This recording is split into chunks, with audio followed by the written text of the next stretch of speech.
Everyone अस्सलाम वालेकुम, welcome to my YouTube channel reach Fatima. आज की वीडियो का टॉपिक है जी how to slow down the ageing process. आज की वीडियो में हम डिस्कस करेंगे कि एजिंग का प्रोसेस होता क्यों है, वो कौन से फैक्टर्स हैं जो कि एजिंग के प्रोसेस को बूस्ट अप करते हैं और हम उन फैक्टर्स से किस तरह अवॉइड कर सकते हैं ताकि एजिंग के प्रोसेस को स्लो डाउन किया जा सके। तो आज की वीडियो में उन तमाम लोगों के लिए सॉल्यूशन है जो कि ये शिकायत करते हैं कि एज से पहले उनकी फेस पे जो है वो फाइन लाइंस या फिर रिंकल्स का प्रॉब्लम आ गया है, उनकी स्किन की इलास्टिसिटी फॉर्मनेस मेंटेन नहीं है, उनकी स्किन जो है वो ढलकना शुरू हो गई है। तो ये तमाम चीज़ें हम जो है वो डिटेल में डिस्कस करेंगे इस वीडियो में। So make sure to watch the video till end don't forget to press the bell icon. तो जी सबसे पहला क्वेश्चन ये आ जाता है कि एजिंग का प्रोसेस होता क्यों है। हमारी बॉडी डीएनए से बनी हुई होती है और डीएनए के एंड पर प्रेजेंट होती हैं टीलोमेयर्स। जब टीलोमेयर्स की लेंथ जो है वो शॉर्ट होना शुरू हो जाती है कुछ फैक्टर्स की वजह से, तब एजिंग का प्रोसेस जो है वो आपकी बॉडी में फास्ट होना शुरू हो जाता है, जिसकी वजह से आप एज से पहले जो है वो बूढ़े नज़र आते हो। एजिंग आपकी स्किन पे फेस पे नज़र आना शुरू हो जाती है। हम डिस्कस कर लेते हैं जी वो कौन से फैक्टर्स हैं जो कि एजिंग के प्रोसेस को बूस्ट अप करते हैं और हम उन फैक्टर्स को किस तरह से अवॉइड कर सकते हैं। स्टेप बाय स्टेप हम हर फैक्टर को डिस्कस करते हैं जी। नंबर फर्स्ट फैक्टर जो कि आपकी एजिंग के प्रोसेस को फास्ट करता है वो है जी poor lifestyle. As you all know guys कि हम लोगों का लाइफस्टाइल कुछ ऐसा हो गया कि हम लोग फास्ट फूड प्रोसेस्ड चीज़ों की तरफ ज़्यादा रिलाई करते हैं as compare to the fresh fruits vegetables की तरफ। और साथ साथ हम लोगों का स्लीपिंग साइकिल इतना डिस्टर्ब हो चुका है आजकल के लाइफस्टाइल में कि हम लोग रात को जागते हैं, दिन को सोते हैं और हम लोगों की स्लीप जो है वो प्रॉपर नहीं होती, जिसकी वजह से आपके टीलोमेयर्स की लेंथ जो है वो शॉर्टन होना शुरू हो जाती है और आपकी फेस पे फाइन लाइंस रिंकल्स का प्रोसेस जो है वो फास्ट होना शुरू हो जाता है। तो इसके लिए ज़रूरी है जी कि आप enough sleep low. Almost 7 to 8 hours की स्लीप जो है वो आप लोगों के लिए मस्ट है, वो लाजमी लेनी चाहिए। और अगर आप नहीं ले सकते, बहुत ज़्यादा प्रॉब्लम है कि हम जो है वो रात में जागेंगे और दोपहर में सोएंगे, हम अपनी रूटीन नहीं सेट कर सकते, जिन लोगों के लिए बहुत ज़्यादा प्रॉब्लम है तो उनके लिए सोल्यूशन ये है कि वो एटलीस्ट टाइम पे अपनी एक रूटीन सेट कर लें कि इस टाइम पे हमने इनफ फूड लेनी है, इस टाइम पे हमने इनफ स्लीप लेनी है। तो इस तरह बहुत हद तक चांसेस हैं कि आप जो है वो एजिंग के प्रोसेस को स्लो डाउन कर सकते हो। नंबर सेकंड फैक्टर जो कि आपके एजिंग के प्रोसेस को फास्ट करता है वो है जी शुगर।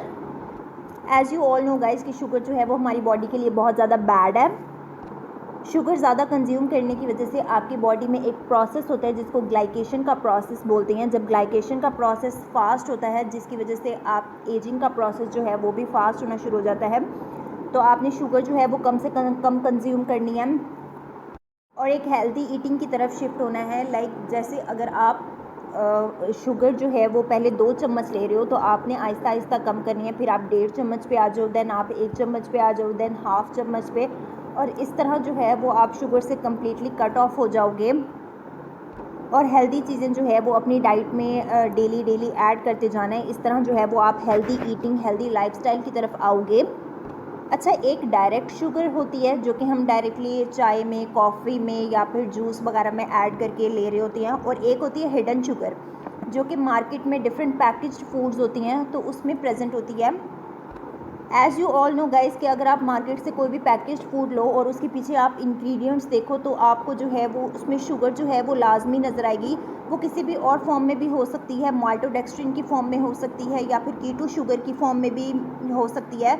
वो इसलिए ऐड की जाती है ताकि जो है वो प्रोडक्ट का टेस्ट जो है वो इन्हांस किया जा सके और प्रोडक्ट की क्रेविंग जो है वो आप लोगों को ज़्यादा से ज़्यादा हो और उन लोगों की सेल जो है वो ज़्यादा से ज़्यादा हो। तो आप लोगों ने मेक श्योर करना है कि जब भी आप मार्केट से पैकेज्ड फूड कोई भी लें तो आपने मेक श्योर करना है कि उसमें शुगर जो है वो कम से कम प्रेजेंट हो ताकि आपको उस चीज़ की क्रेविंग जो है वो कम से कम हो और आपकी एजिंग के प्रोसेस जो है वो आप उसको ना स्लो डाउन कर सको। नेक्स्ट फैक्टर जो कि एजिंग के प्रोसेस को बूस्ट करता है वो है जी direct sun exposure. As you all know guys कि सन रेज जो है वो हमारी स्किन के लिए जो है वो बेनिफिशियल भी हैं और कुछ हद तक जो है वो हार्म भी करती हैं आपकी स्किन को, जिसकी वजह से आपको स्किन के डिफरेंट प्रॉब्लम्स हो जाती हैं, लाइक हाइपर पिगमेंटेशन वगैरह। और साथ साथ सन रेज जो हैं वो आपके फेस पे जो है वो फाइन लाइंस या व्रिंकल्स जल्द आने का भी सबब बनती हैं, और इसको जो है वो हम फ़ोटो एजिंग भी कहते हैं। तो इसको हम कम कैसे कर सकते हैं, इसके लिए जब आप बाहर जाओ तो आप जो है वो एक अच्छा सनस्क्रीन लगाओ जिसका SPF जो है वो 50+ होना चाहिए। साथ साथ आप सन ग्लासेस का यूज़ करो और एक अम्ब्रेला का यूज़ करो ताकि आप सन रेज से जो है वो अपनी स्किन को और अपनी बॉडी को प्रोटेक्ट कर सको, जिसकी वजह से एजिंग का प्रोसेस जो है वो स्लो डाउन हो सके। नेक्स्ट फैक्टर जो कि एजिंग के प्रोसेस को जो है वो फास्ट करता है वो है जी पुअर स्किन केयर रूटीन। जब आप लोग टाइम पे फेस को अच्छे से वॉश नहीं करते, प्रॉपर स्किन केयर नहीं करते, तो आपकी बॉडी पे जो है वो एजिंग का प्रोसेस जो है वो फास्ट हो जाता है और आपके फेस पे फाइन लाइंस, व्रिंकल्स वगैरह का इशू आना शुरू हो जाता है। तो इसके लिए ज़रूरी है कि आपने एक अच्छी स्किन केयर फॉलो करनी है। अपनी स्किन केयर रूटीन में जो है वो रेटिनॉल का यूज़ करना है। रेटिनॉल जो है वो आपकी बॉडी में कोलेजन के प्रोडक्शन को जो है वो इंक्रीज़ करता है, आपकी स्किन की इलास्टिसिटी को, फर्मनेस को मेंटेन करता है। रेटिनॉल जो है वो सप्लीमेंट्स की फॉर्म में भी आता है, बट सप्लीमेंट जो है वो आपने डॉक्टर की प्रिस्क्रिप्शन के बगैर नहीं लेने। आप जो है वो अपनी स्किन केयर में रेटिनॉल का सीरम यूज़ कर सकते हो। मैंने अपनी पिछली वीडियोस में ये बताया हुआ है कि आपने रेटिनॉल का सीरम या फिर रेटिनॉल की कोई भी क्रीम अगर आपने यूज़ करनी है तो वो आपने किस तरह यूज़ करनी है, उसके साथ साथ आपने और कौन सा इंग्रेडिएंट्स या फिर कौन सी जो क्रीम्स वगैरह होती हैं वो आपने अवॉइड करनी है। तो आपने मेरी वो वीडियोस जाके देखनी है ताकि आप रेटिनॉल का एक बेस्ट यूज़ कर सको। बाकी आपने अपनी स्किन केयर में जो है वो रेटिनॉल का यूज़ जो है वो ज़्यादा से ज़्यादा करना है, और साथ साथ अपनी डाइट में जो है वो डेयरी प्रोडक्ट्स का यूज़ करें, एग्स यूज़ करें, फ़िश यूज़ करें, डार्क लीफी वेजिटेबल्स, कैरेट्स वगैरह का यूज़ करें, क्योंकि इसमें नेचुरल फॉर्म में जो है वो रेटिनॉल प्रेजेंट होता है जो कि आपकी बॉडी में जो है वो एजिंग के प्रोसेस को स्लो डाउन करेगा, एजिंग को रिवर्स करेगा, और आपकी स्किन जो है वो यंग और ब्यूटीफुल नज़र आएगी, और आपकी स्किन पे टाइम से पहले, एज से पहले जो फाइन लाइंस, व्रिंकल्स वगैरह का इशू आता है वो भी सॉल्व हो जाएगा।